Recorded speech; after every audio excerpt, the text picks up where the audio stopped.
Um, Hello, thanks very much for having me here today. It's a huge honor, obviously, for me. I've kind of taken like a break from like technology and all these mad talks since I picked up my sports journalism job. But it's really nice to be back. And random fun fact, because my dad will kill me, because he pulled me out of a Drake concert to show me the Beauregard Theatre, to point up to it and go, "See that beam? I built that beam. So all the beams of steel that you're seeing, that's my dad, okay?" It's not that exciting. You don't have to clap for my dad. He's not here. He won't know. He'll never know. So yeah, I suppose firstly I would like to thank obviously Anne for inviting me here today to introduce to you my brand new, I suppose, brainchild that I've been developing over the past few years. So just a little bit of background about me first. So I was born with a rare condition known as tetra-amelia, meaning I was born without all of my limbs. I'm only one of 7 people in the world, I suppose, born with this condition.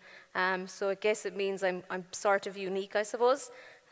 There's no medical reason as to why I was born this way, but I'm delighted to say I've never allowed my disability to hold me back. And I'm continually striving to create a world that is inclusive, not just for able-bodied people, but for disabled people also.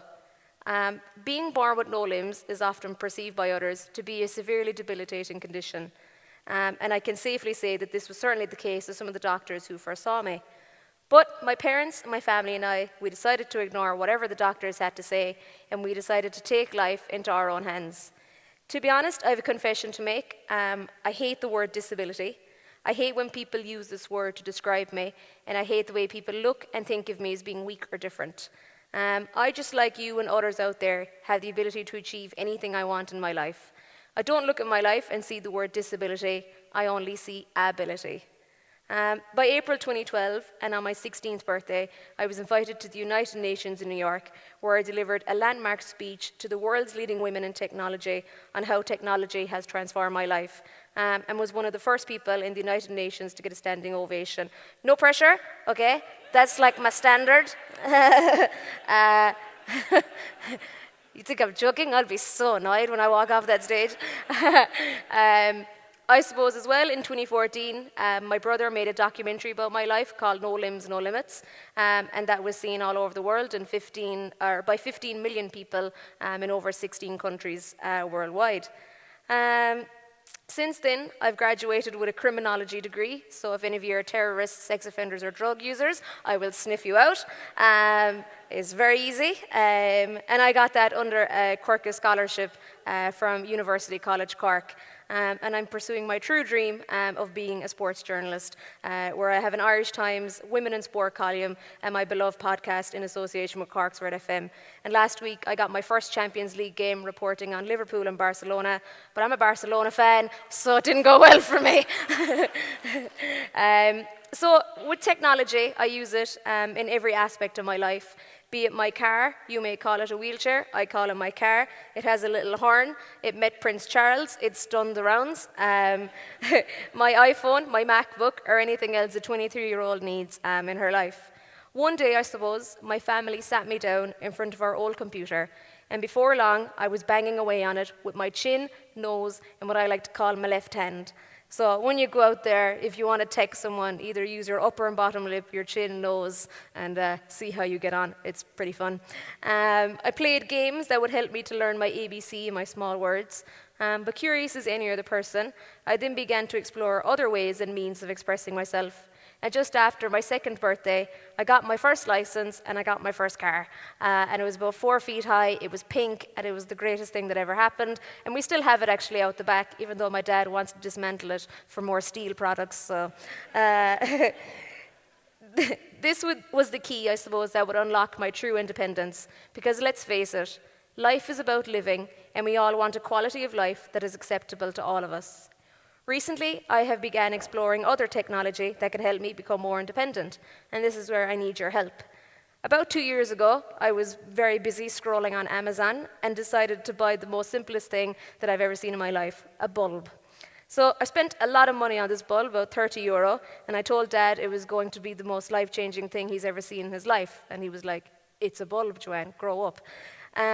But the bulb was a smart bulb, where you can change the color through an app on your phone, put it on its own personal timer, And although it's designed to free up your time, my family and I found ourselves waiting at 6 p.m. for the light to turn on, just in case. It did, we cheered, and life moved on. But I was curious. I began to look at how I could smarten up my home. My whole life, I've been used to automatic doors that would open on my command, my friends jumping when the curtains were closing but nobody was standing next to them, and generally messing with my brothers by turning off the television 2 or 3 rooms away. My poor friends used to think Casper the Friendly Ghost lived in our house because things were happening and no one was there. I was recently inspired while watching Iron Man, believe it or not, and watched in awe as billionaire Tony Stark controlled his home by voice command, touch, and through various keypads. Essentially, I began researching my very own Jarvis, just a rather very intelligent system. Jarvis has been around since 1964 in the comics, but it's only now that I intend to ensure that Jarvis becomes an accessible reality for all those living with a disability or those who believe that technology is the way forward.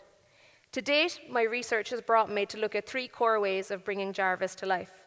Firstly, I've looked at every single home appliance that I interact with the most. It obviously includes doors, windows, curtains, heating or air conditioning, along with the recreational appliances like television, sound system, iMac, toasters, ovens, you name it. Kettles for my mother, because she loves tea.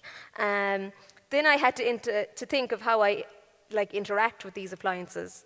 So at the moment, I currently wait for my mother. She's aging, things are a bit slow. If I call her, it takes her a while to come.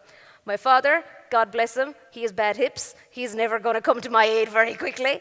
My siblings, my friend, or my personal assistant to become free. But maybe a simple voice command, an iOS app on my trusty iPhone, and even facial recognition can all bridge the barrier and open up a whole new door to accessibility. The reason I suppose I've looked at these 3 core things, so facial recognition, voice commands, and an iOS app. So facial recognition is due to my incredibly embarrassing obsession with online shopping. Terry, the fastway driver, I know him by name, used to think that I was a mad, limbless hostage as I was yelling at him through the window to just put the parcel down. It was a bit weird. Now the postman waves in at me and it's really embarrassing. After a few embarrassing encounters, I've now decided to keep my mother hostage until the delivery arrives so I don't have to interact with Terry, the fastway driver.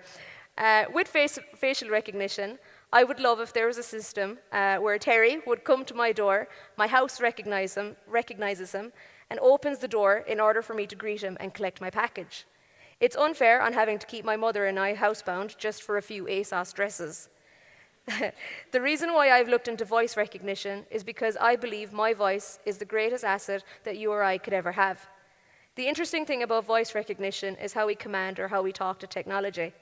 Due to the lack of emotional connection that we currently have with technology, we can be very quick to just utter commands, unlike the conversationalist tone we have with the people around us. When talking to the likes of Siri or Alexa, we tend to rattle off a list of commands just to ensure there is no confusion. The technology I'm looking at, however, I'd rather have that conversation with a Jarvis in my home. I normally don't say good morning, as I'm not a morning person, but for those living alone or in isolation, imagine how nice it would be to have your curtains up for you, shower warming up, and maybe to have Morgan Freeman welcoming you to your brand new day. High hopes for this. As for the iOS app, it is there for 2 reasons. For those who cannot communicate their wishes and therefore use text in order to communicate, and also for those of us who are on the go, who wonder, have we turned off the immersion, or those who want to have the house nice and toasty for when we come home. All it could take is a simple text to your house, and boom, job is done. Of course, I've looked into various technologies that are occurring these days and combining them all, but unless you are Jeff Bezos or Mark Zuckerberg, you will never be able to kit out your whole house without spending a hefty amount. So that is why I've come here today with my brand new Smart Living Challenge. As we are seeing various cuts to care packages in our healthcare system, I believe that technology can be the way forward. I am urging everyone here today to think of new possibilities and crazy ideas. Maybe some of you are really good at coding, maybe some of you are just handy people, and others might have the brain power and tech skills that I do not have in order to pursue my dream. There are hundreds of people here today, and if you look around you, you will see leaders and innovators of all types. These are not just your classmates or your peers or your friends. They are your allies and they are your partners. They are your confidants and they are your collaborators. People working together and taking an active role in the development of their community.